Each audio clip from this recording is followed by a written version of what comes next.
Hi, I'm Todd Bender of Todd Bender Performance Systems International.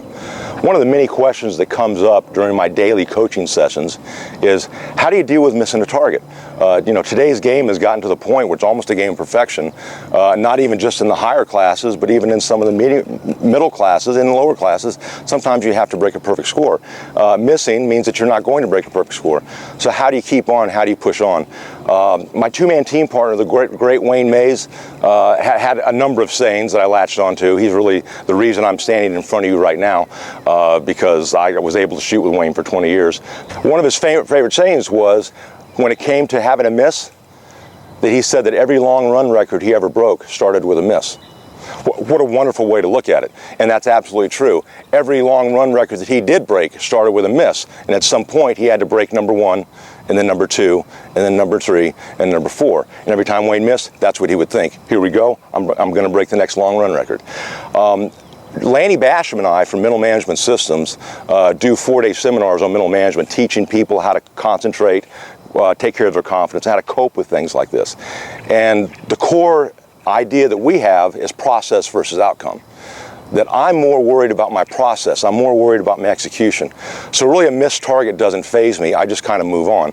Because if I control my process, if I control my execution, then the outcome follows suit. You're more bothered by a miss if you're more outcome oriented. Oh my God, I've got to win this event, I've got to win my high overall class, I've got to break a 98, I have to break 100, which will lead to a host of other issues.